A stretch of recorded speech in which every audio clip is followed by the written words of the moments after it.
Cabe la posibilidad que desde los albores de la civilización, los hombres hayan tenido diferentes encuentros con seres venidos del espacio. Numerosos investigadores afirman que en la antigüedad estos visitantes han sido venerados como dioses, pero también que a menudo los contactos no han resultado muy amistosos. Al contrario, revelan intenciones bastante inquietantes. Estamos sujetos a que nos hagan a nosotros lo que nosotros hacemos a los animales. Cuando yo llegué a la altura del sitio que estaba la gente, es cuando vi una bola muy luminosa como un balón encima de la montaña. Afirmativo, lo tenemos cada vez más cerca. Y el tráfico sube mucho más rápido que nosotros y se acerca cada vez más. Y los militares abrieron fuego contra ese extraño ovni y las balas fueron como absorbidas por el artefacto. Se aproximó completamente al lado del avión. La colisión y la destrucción del avión eran inminentes. Era algo que yo nunca había visto.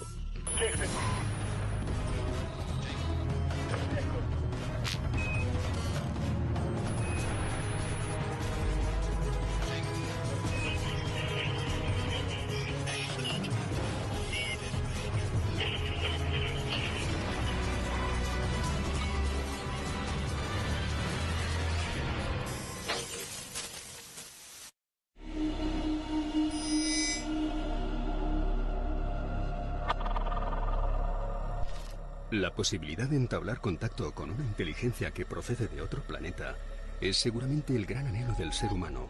Sería la confirmación de que no estaríamos solos en el universo. Pero si llegase el caso en que esto ocurriese, ¿cómo se produciría el encuentro? Nosotros no queremos estar solos en el universo. Por eso siempre estamos buscando algo. Inclusive en la Tierra lanzamos sondas con la intención de conectar con alguien. Y ese contacto fue descubierto por el científico Stephen Hawking hace poco tiempo y puede no resultar muy bueno. El encuentro con extraterrestres, en principio, puede dar algo de miedo y después, si consigues integrarlo con algo que ya conozcas, te puedes quedar tranquilo. Puedes pensar que es algo extraño e intentar entender lo que va a pasar a continuación. Si yo no integro ese contacto que ya conozco, seguro que voy a tener miedo. Si el comportamiento de esos extraterrestres que vienen a nuestro planeta es el mismo que hemos seguido nosotros cuando se han producido las diferentes colonizaciones, la verdad es que para temerle. Incluso nosotros, los españoles y los portugueses, nos adelantamos a descubrir nuevos mundos y nuevos recursos y no respetamos la voluntad de esas poblaciones, obligándolos incluso a la esclavitud. Si ellos fueran tan bárbaros con una tecnología superior, estaríamos acabados. Tratando un acto absolutamente inédito en la historia de nuestra civilización, seguramente la parte emocional, la parte fundamentalmente orgánica, será de esperar una reacción muy emotiva, muy fuerte. Un contacto eventual con una inteligencia u otra es lo que vamos a tener que afrontar en el futuro. No sabemos qué riesgo supondría un supuesto contacto con una entidad alienígena. Los peligros abarcarían desde el más que probable contagio con organismos desconocidos en nuestro planeta, hasta los diversos trastornos psicológicos ocasionados ante acontecimientos que escapen a nuestra comprensión. Nosotros no sabemos hasta qué punto no puede haber un contagio con otras criaturas. En el caso de la Varginha en Brasil, el supuesto médico militar que estuvo con la supuesta criatura, el señor Paulo, murió pasados 2 días, víctima de un colapso del sistema inmunitario. El contacto con extraterrestres, a través de cualquier medio, depende de la persona que lo va a hacer y de cuál es su intención. Puede ser muy peligroso si la persona no está centrada y no tiene conocimiento científico y se cree todo aquello que va a ver, que va a tener un contacto real con ellos en ese momento. Pero esto puede ser únicamente algo imaginario y ver una proyección de aquello que realmente desearía ver. Por lo tanto, en ese caso hay realmente peligro. Si no hay un estudio de aquello que se hace en esa adhesión a esa nueva filosofía, esa persona no tiene un conocimiento científico. Es mejor no meterse en este tipo de investigación, porque es peligroso.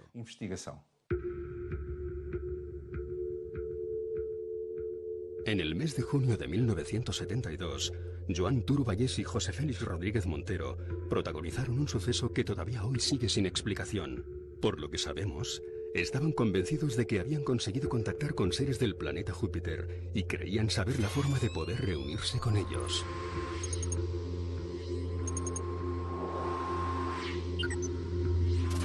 Junto al sumario fueron encontradas algunas fotografías de objetos volantes no identificados, así como algunas psicografías que evidenciaban que estos dos hombres habían mantenido alguna suerte de contacto con entidades no humanas. José Félix y Joan Turo Vallès decidieron en el mes de junio del año 1972 quedar en el apeadero de Torrebonica, en Tarrasa, y bueno, pues allí decidieron abandonar su cuerpo físico. ¿De qué forma? Permaneciendo tumbados sobre la vía del tren, esperando a que el convoy literalmente los decapitara. Se desplazaron a un punto kilométrico de la vía Madrid-Barcelona para que el tren les decapitara, dejando sobre sus pechos un lacónico mensaje: los extraterrestres nos llaman. Lo que ocurrió la noche del 19 al 20 de junio de 1972 sigue siendo un enigma cuando aparecen los dos cadáveres. La pregunta es quién les ayudó para que aguantaran el miedo a ese tren que se les venía encima, y luego los detalles, sobre todo ese papel con ese mensaje. Hubo una tercera persona que les tuvo que ayudar.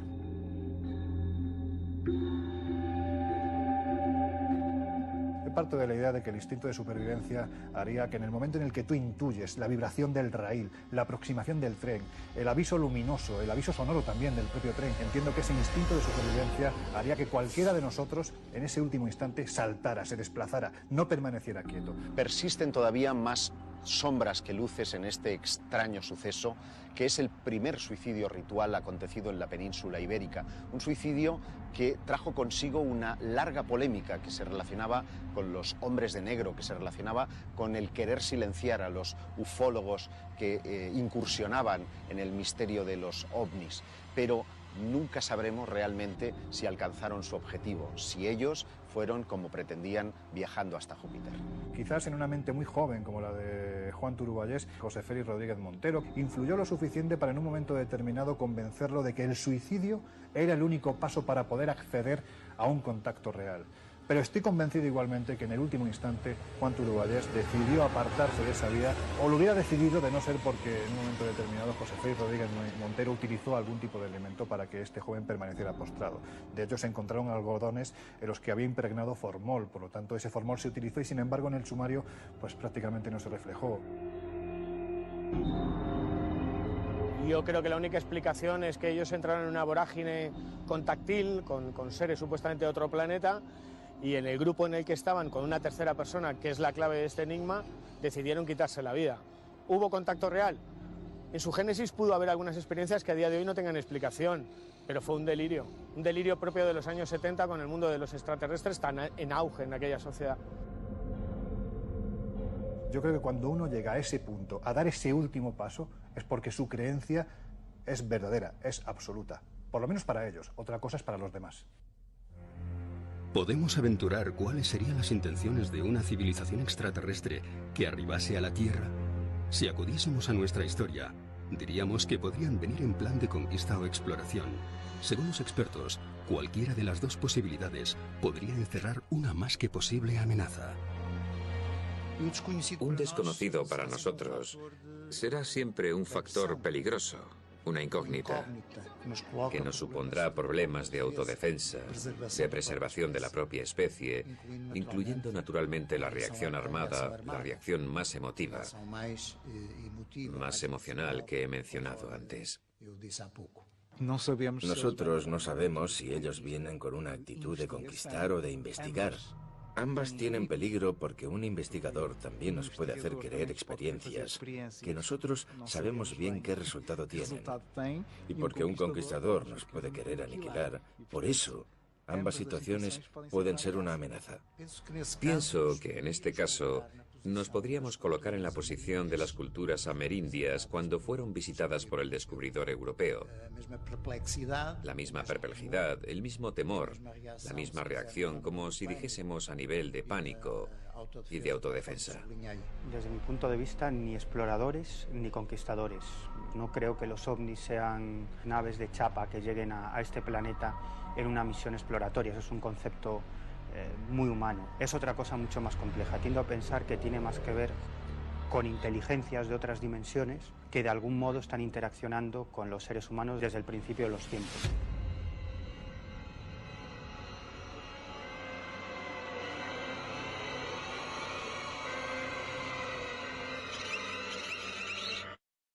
Hay muchos investigadores dentro del fenómeno OVNI que están convencidos de que somos una especie de cobaya, ¿no?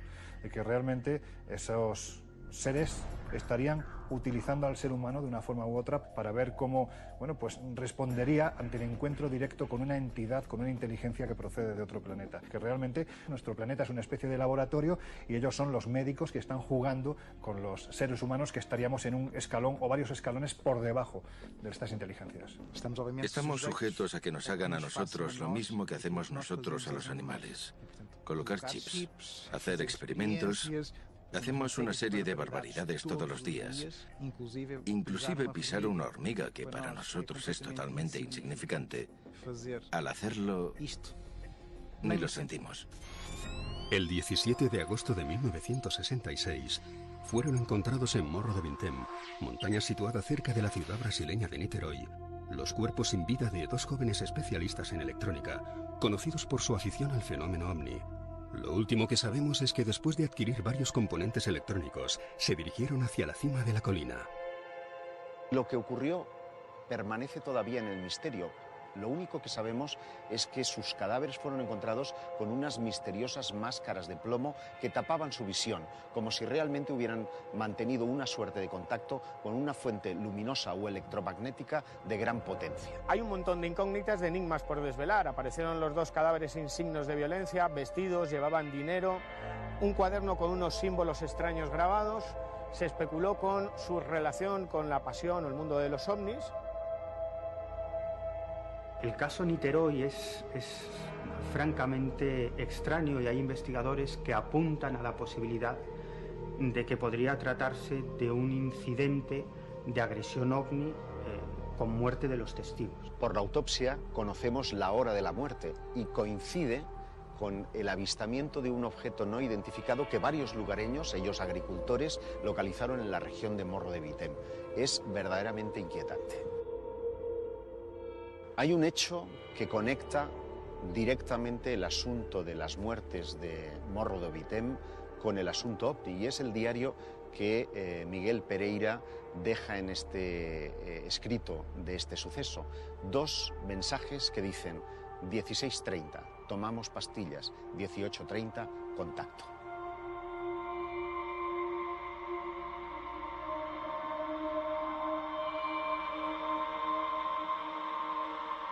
Imaginemos que todo es cierto, que hay grupos, colectivos, que mantienen contacto con seres de las estrellas a través de telepatía o de otros sistemas no físicos. Lo que nos están pidiendo esas entidades es una suerte de sacrificio humano, al menos a tenor de algunos casos que ya se conocen como sectas ufológicas y que han dejado resultados trágicos de muerte. Cualquier secta tiene un peligro. Es un conjunto de personas que vive en una situación cerrada, donde el líder tiene un poder terrible sobre los otros y no permite intercambio de información con el exterior.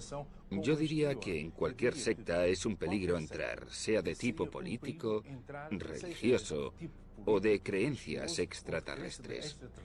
Uno de los casos más conocidos es el de Heaven's Gate, ¿no? El de la Puerta del Cielo, que en realidad se trataba de un grupo de personas, un grupo sectario, que acabó suicidándose porque creían que una nave extraterrestre llegaba a la Tierra protegida por un meteorito y que tenían que abandonar sus cuerpos para subir en espíritu a ese ovni. Otro suceso trágico es el de la Orden del Templo Solar, en un cantón de Bélgica y también en Quebec, en Canadá, donde sus miembros fueron todos literalmente asesinados. Si hay un caso en el que los expertos han defendido a capa y espada que se produce la intervención directa de unos extraterrestres que de una forma u otra están experimentando con una serie de retrovirus que se les escapan y que finalmente acaban con la vida de una persona, concretamente con la vida de Margot Shelley, la hija de la marquesa Ruiz de Liori, pues es el caso célebre de la mano cortada. Parece tener una especie de conexión con una parcela muy concreta del asunto OVNI, que es el planeta Humo. Por una carta que estos presuntos extraterrestres mandan a una serie de contactados en el año 71, se establece que unos misteriosos médicos nórdicos habrían amputado la mano de su hija Margot, una mano que efectivamente apareció junto a otros objetos verdaderamente truculentos en su casa de Albacete. Lo que se nos dice es que hay dos personas ataviadas con batas blancas, con el cabello largo, rubios. Sería una representación muy típica de lo que eran los extraterrestres para los contactados, especialmente en la década de los 50-60 del pasado siglo. Se dice que esos hombres de aspecto eslavo estuvieron trabajando en los sótanos de la casa que la marquesa tenía en Albacete, concretamente en la calle Mayor, y estuvieron experimentando con seres humanos, también con animales. Como es lógico, la policía no entiende de extraterrestres y Margarita Ruiz de Liori terminó siendo detenida por este suceso. Pero el misterio volvió a la primera plana de la actualidad cuando en 1971 aparece esta carta de los humitas que establece que esos médicos nórdicos altos serían presuntamente estos exploradores extraterrestres que habrían ido a buscar la mano que había amputado la marquesa de Villasante. En los diferentes ejércitos y compañías aéreas del mundo se encuentran archivados cientos de informes de pilotos que han visto e incluso se han enfrentado a objetos voladores con formas y movimientos que no eran capaces de describir. Al parecer, para muchos de estos casos se encontraron explicaciones más o menos plausibles, pero en otros muchos no hubo ninguna justificación. Numerosos pilotos han tenido que salir en misiones de interceptación detrás de ovnis con un resultado dispar. En algunos casos incluso han habido muertes o desapariciones de pilotos después de que se tuvieran que enfrentar a este desconocido fenómeno. Juan Ignacio Lorenzo Torres, un piloto español que en los años 60 vivió un encuentro cercano con un objeto volador no identificado que llegó a colocarse 6 o 7 metros por delante de la carlinga del avión. Él decía que era como si estuviera vivo. Llegó en cierto modo a establecer una comunicación con este objeto volador no identificado que llegó a ser detectado en el radar y generó una investigación oficial por parte del Ejército del Aire. Si un piloto dice que ha visto un objeto volante no identificado, como son tantos y tantos los casos que hay, en los que además ese objeto ha jugado literalmente con la tripulación, con el mismísimo avión, es porque había algo extraño detrás. Ronald Reagan realizó una serie de declaraciones que sorprendieron muchísimo. Reagan llegó a declarar que si en algún momento la Tierra era invadida por una civilización extraterrestre, entonces acabarían las diferencias entre las dos grandes superpotencias de entonces. A partir de ese momento, su gobierno puso en práctica la iniciativa de defensa estratégica, que era una red de satélites que tenía como misión interceptar posibles misiles, pero que parece, a juicio de algunos especialistas y ufólogos, que tenía un propósito oscuro, y era protegernos de una amenaza extraterrestre.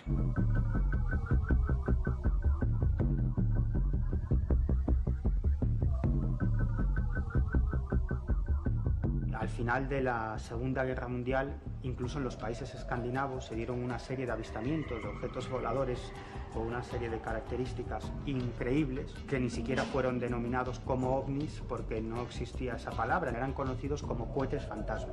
Podemos determinar que el nacimiento de la actual era ovni, asociada a su vez al fenómeno extraterrestre, nos llevaría a una época muy determinada, que es el 25 de junio del año 1947, cuando un piloto privado llamado Kenneth Arnold está sobrevolando el monte Rainier, que se encuentra en el estado de Washington, y él asegura observar justo delante de su pequeña avioneta 9 formas que él catalogó como platillos volantes, también como alas volantes, que prácticamente jugaban con su aparato. Y estamos hablando de un piloto muy veterano, con muchas horas de vuelo, acostumbrado a sobrevolar esa zona, y no sabía qué tenía delante de él. Incluso antes de la aparición de los cohetes fantasma hay reportados infinidad de casos de avistamientos de objetos voladores no identificados. A finales del siglo XIX, en los Estados Unidos, se produjo una intensa oleada. No eran los modernos ovnis que aparecen hoy en día en los cielos, sino que eran una especie de Zeppelin, una tecnología imposible para la época. No solo llegó a haber encuentros cercanos con estos objetos, sino con los propios tripulantes. A partir del incidente de Kenneth Arnold, los platillos volantes, llamados así desde entonces, fueron vistos por todas partes del mundo y el supuesto conflicto entre aviones y ovnis hizo su aparición. Se han producido diversos incidentes entre aviones caza y objetos no identificados que han salido en misión de interceptación. Todos los incidentes que tenemos registrados han terminado con la pérdida de aviones o de vidas humanas frente a la de objetos no identificados. En la base aérea de Zaragoza se observó un objeto no identificado sobre los militares y los militares abrieron fuego contra ese extraño ovni. Y las balas fueron como absorbidas por el artefacto, pero no hubo un intercambio que directamente pueda entenderse como tal, como una batalla, como una guerra. Lo cierto es que sí hay algunos casos en los que cazas de combate llegaron a disparar contra estos objetos voladores no identificados. Y sucede algo muy curioso. Los ovnis muestran que poseen una tecnología enormemente superior a nuestros aviones de combate y parece que esos misiles no le hacen absolutamente nada. Los pilotos llegaban a decir que era como si el ovni se tragase esos misiles, ¿no? Como si tuvieran la capacidad de desmaterializar esos proyectiles o bien de absorberlos. Apenas un año después de que empiece la era moderna de los ovnis, en el año 1948, Thomas Mantell, un piloto de caza, sale en una misión de interceptación detrás de uno de estos misteriosos artefactos. Persiguiendo a estos objetos volantes no identificados, el capitán Mantell ascendió hasta los 20.000 pies, transmitió a torre de control que había un objeto que le estaba persiguiendo y a partir de ahí se perdió cualquier tipo de conexión con el avión. Describía que se trataba de un objeto metálico de grandes dimensiones. Por mucho que ascendía, parecía que nunca podía alcanzar ese objeto volador no identificado. En la última transmisión que se capta en la torre de control de la base militar de Goodman, Thomas Mantell asegura primero que uno de los objetos le está persiguiendo cuando él está iniciando precisamente la labor de interceptación. Esto además lo transmite presa de cierto pánico. A partir de ahí se pierde la comunicación y lo siguiente que se sabe de Mantell es que su avión se ha estrellado a varios kilómetros de la base. Lo curioso es cuando los técnicos examinan los restos del avión y encuentran en el fuselaje una suerte de orificios como si hubiera sido empleada una arma tecnológica. Hay investigadores que defienden que en realidad el ovni derribó al caza de Thomas Mantell porque se aproximaba demasiado.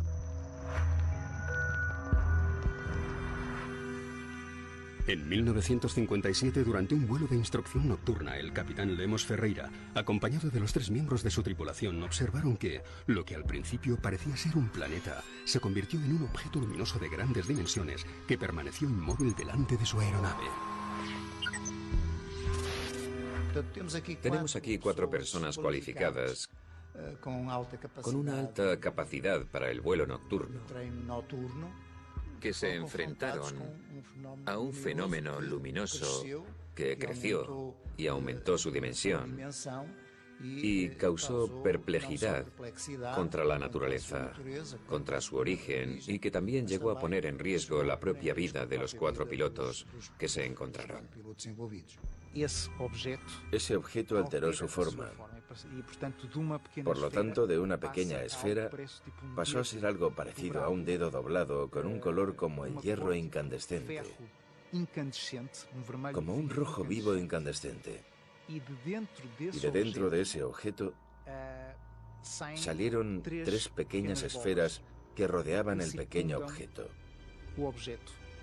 Obviamente, los pilotos se quedaron aún más perplejos, digámoslo así, maravillados con este fenómeno, pero notan que de repente ese conjunto de objetos hace una maniobra descendente y se lanzan contra los aviones. Si el avión viene así, el objeto se lanza contra él. Obviamente los aviones tuvieron que hacer todas maniobras de emergencia para no chocar no solamente contra el objeto, sino también contra ellos mismos. La cuestión fundamental ahí es que las leyes de la física muchas veces pensamos que son inmutables, y eso no es verdad. Cuando observamos las leyes de la física y nos preguntamos si esto convive con estas leyes físicas o no, es como si nos estuviéramos preguntando si realmente hay algo que coincida con la realidad, partiendo del principio que nosotros conocemos como idealidad. La propia Fuerza Aérea emitió un comunicado escrito en el que, en fin, atestaba la competencia de los pilotos que tenían decenas de horas de vuelo. Por lo tanto, eran personas lúcidas, capaces, y por ello no ponían en duda lo que había ocurrido, pero tampoco sabían explicar lo sucedido. Pero tenemos en la península ibérica otra zona donde concurre todavía más fenómenos relacionados con los ovnis y donde incluso la NASA estuvo buscando una presunta base extraterrestre. Hay zonas donde hay más avistamientos de no identificados, de objetos volantes no identificados. Yo no sé si son las zonas o son los lugares donde más miramos al cielo. Ignoramos cuáles son las causas que hacen que una determinada montaña o una determinada localización atraigan sobremanera a los tripulantes de esos objetos no identificados. Pero lo que sí sabemos es que muchos de ellos coinciden con lugares que desde la más remota antigüedad han sido considerados sagrados. Es que en determinados momentos y en determinadas zonas los ovnis aparecen de forma masiva. Me estoy refiriendo a las oleadas de ovnis. La última gran oleada de ovnis que tuvo lugar en Europa se produjo en el noroeste de la península ibérica. Desde finales del año 95 hasta mediados del año 96, cientos y cientos de casos, no solo de avistamientos, sino de filmaciones de ovnis, de aterrizajes, casos con implicación militar.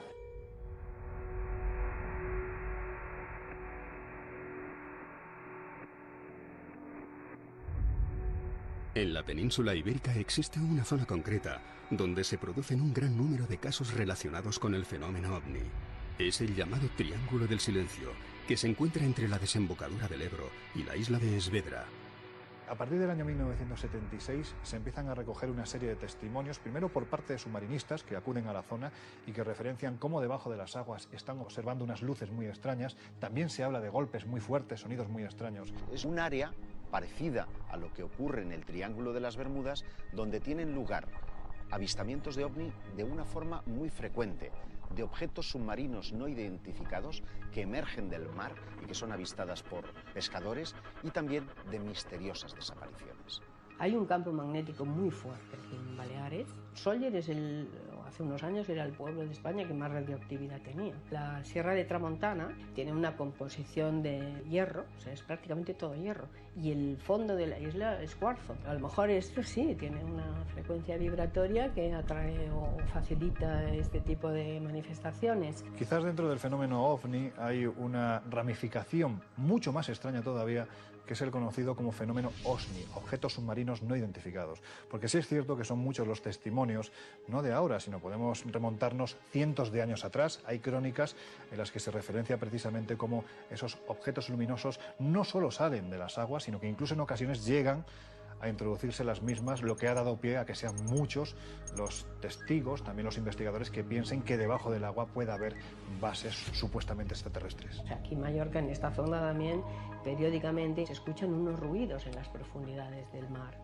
y son como unos impactos metálicos que se escuchan. En el litoral balear, los submarinistas han detectado misteriosos sonidos metálicos. Muchos pescadores han visto emerger bolas de luz que salían del mar. En los años 70, la propia NASA estuvo cartografiando el fondo marino pensando que posiblemente pudiera albergar una suerte de base extraterrestre. Luego te das cuenta que aquí en Sóller esto de ver ovnis es un hecho muy común. Me fui encontrando con casos pues, de gente, cazadores, por ejemplo, pues, que estaban yendo por una zona que se llama Esbarranc, yendo a cazar a las 4 de la mañana y ven un ser, ¿no?, que está flotando y sale un foco de su plexo solar hacia ellos. Estos dos señores que van con un perro pues se asustan y van armados con escopetas, claro, y le disparan, pero aquello ni se inmuta, ¿no? Notan que se empieza a elevar y finalmente aquello se transforma en una masa de luz, una esfera grande, y sube lentamente y se aleja. El 11 de noviembre de 1979 despegó del aeropuerto de Son San Juan un supercarabel de la compañía TAE con destino a las Islas Canarias. Cuando sobrevolaba el Triángulo del Silencio, emergió del mar un objeto no identificado que obligó al aparato a tomar tierra en el aeropuerto de Valencia. Este incidente dio lugar al conflictivo Expediente Manises.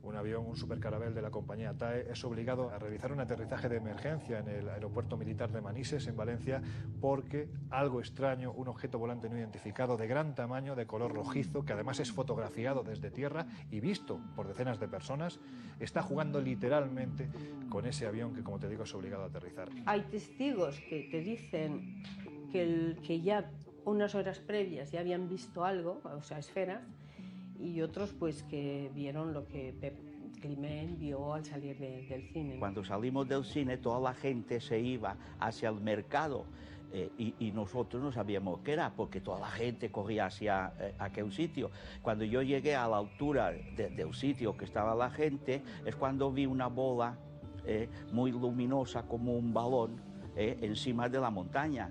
Y como tenía el coche aparcado ahí, en el sitio, pude coger la cámara de fotografiar y pude hacer 2 fotografías. El comandante Javier Lerdo de Tejada observa algo a la izquierda de su avión, que efectúa una serie de maniobras muy extrañas. En ese momento se pone en contacto con la torre de control del aeropuerto de Barcelona.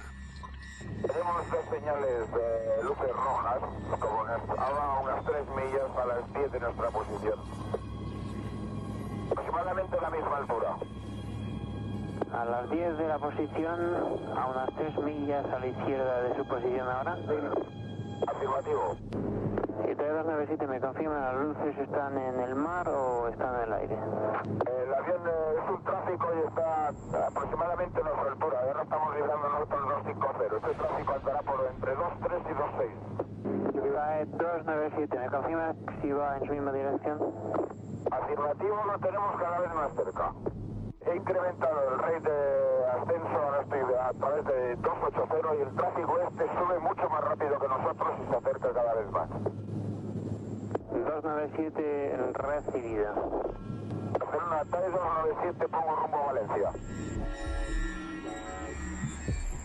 El teniente coronel Pedro Crespí, que era jefe del radar del Puigmayor, simplemente se limitó a decir sí, en el radar se quedó registrado, el ovni de Manises o lo que se viera aquí se captó en el radar. Y no solo él, hay otros militares que yo luego he hablado que también estaban en aquella noche de servicio y sí que lo captaron, ¿no? Esto era una bola como naranjada que subía de la montaña y cuando cogió una altura límite hizo como si reventara la bola.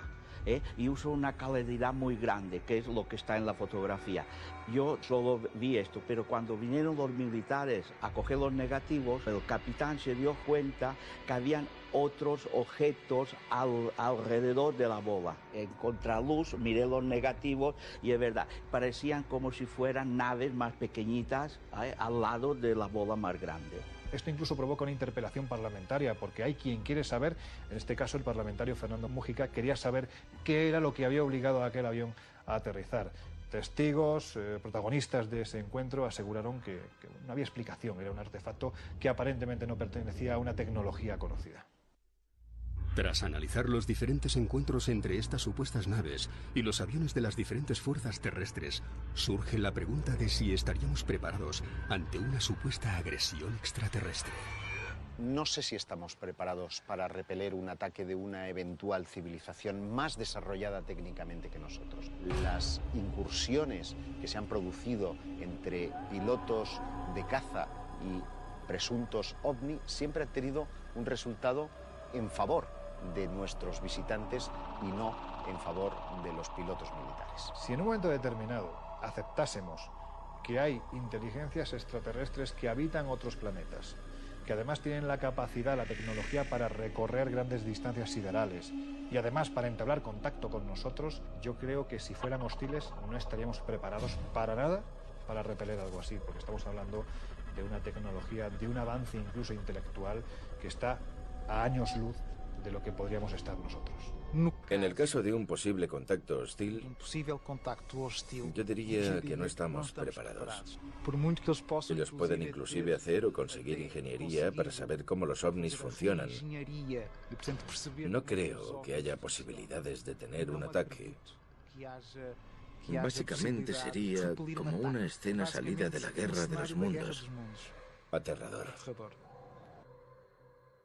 Evidentemente, cuando hablamos de un fenómeno que se salta todos los protocolos de seguridad de los espacios aéreos de los diferentes países, eso es algo que tiene que interesar obligatoriamente a los estamentos militares. Y es evidente que se han creado desde hace décadas a esta parte oficinas pues dedicadas exclusivamente a recabar testimonios de pilotos comerciales, de pilotos militares, testimonios también de gente de a pie que en un momento determinado han tenido un encuentro lo suficientemente contundente como para ser investigado. Robert T. formó parte de la comisión que en los años 60 estudió los denominados Force Fighter, que eran unas pequeñas esferas que acompañaban a los aviones de las fuerzas aliadas en la Segunda Guerra Mundial.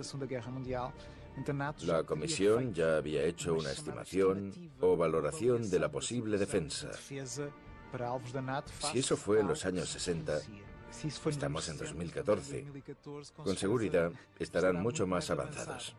Pero hay un elemento, diría, más inquietante, y es que hay rumores que apuntan a que la propia NASA o la Agencia Espacial Europea tendría departamentos al uso para el estudio y prevención de lo que hemos dado en llamar fenómeno ovni. Sucedió hace 50 años, pero es la primera vez que lo cuenta públicamente.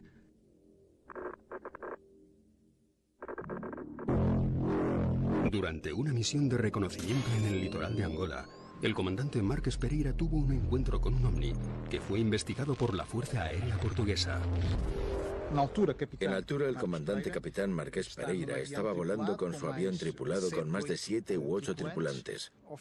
Y al final de la tarde hubo un silencio de radio, esperando una indicación por parte de la fragata para accionar su radar y detectar cualquier movimiento sospechoso debajo del agua, y de repente comenzamos a ver por el lado de tierra dos luces. Una inicial verde y otra azul o roja, incandescente, colorida, que parecían dos aeronaves jugando. Nosotros estábamos en la oscuridad, sin el radar y sin nada. Y entonces yo rompí el silencio. Encendí la radio y hablé con la torre de control. Pregunté si había tráfico en la latitud de Dambrís, que era una ciudad en Luanda. La torre dijo que no había nada de tráfico y continuaron jugando aquellas dos luces diferentes. Después recibimos del barco un mensaje: operación inmediata, para dirigirnos hacia el barco. Conectamos el radar y nos dirigimos lógicamente hacia él. En ese momento, una de las luces, la que estaba más azul, se dirigió hacia nosotros con una velocidad casi instantánea, transformándose a medida que venía hacia nosotros en un objeto redondo, azul y blanco, sin detalles, y se aproximó completamente hacia el morro del avión, y allí fue donde se paró. Fue una cosa totalmente inesperada y terrorífica, porque las pocas ventanas se iluminaron por dentro completamente. La colisión con el avión parecía inminente. Fue algo que nunca había visto. Mi reacción fue girar el avión porque no quería colisionar, y aquello tuvo un comportamiento curioso, porque no me hizo daño, pero mantuvo su posición relativa como si perteneciese al avión. Y estuvimos así dando la vuelta durante unos 30 segundos. Al final, tal vez el sentimiento inmediato de que eso era una cosa inteligente, algo que estaba allí no por casualidad, sino por voluntad. Era inteligente. Nos observaba porque después se fue y desapareció. Deberíamos estar realmente preocupados ante la posibilidad de que una civilización extraterrestre establezca contacto con nosotros. Según numerosos testigos y expertos, este ya se habría producido con resultados, en algunos casos positivos y en otros inquietantemente trágicos. Habría que preguntarse si nuestro concepto de bondad y maldad se puede extender a los confines de nuestro universo. Si quisieran ponerse en contacto con nosotros, estoy convencido de que ya lo habrían hecho. Yo creo que no se trata de una fantasía, por lo menos a nivel subjetivo. Cada persona tiene su realidad, y para esa persona esto ha sido muy real. Es una posibilidad. Ese proyecto de contacto, teniendo en cuenta ese desenvolvimiento a nivel cultural de nuestra conciencia, ante la posibilidad de que las próximas décadas ofrezcan sorpresas completamente inesperadas. A mi juicio no hay extraterrestres buenos o extraterrestres malos, pero sí hay un mensaje claro. Si quieres contactar, ten cuidado, porque el resultado puede ser fatal. Si tuviera que pensar la forma en cómo influyen en el testigo, en cómo cambian su vida, en ocasiones incluso en cómo la manipulan, estamos hablando de algo muy malo, simplemente por cómo afecta generalmente siempre para mal al testigo que tiene la experiencia. Por lo general, podría ser bueno. Bueno porque trae más conocimientos de tecnología. Porque trae más conocimientos de avances, que yo diría también a nivel espiritual. ¿Estamos o no amenazados? No lo sé. Es una respuesta compleja, porque nosotros mismos podemos desencadenar una amenaza con nuestra hostilidad, porque pensemos que estamos disparando primero, y eso es hostil por nuestra parte. Por eso estamos creando la propia amenaza, una reacción por la otra parte.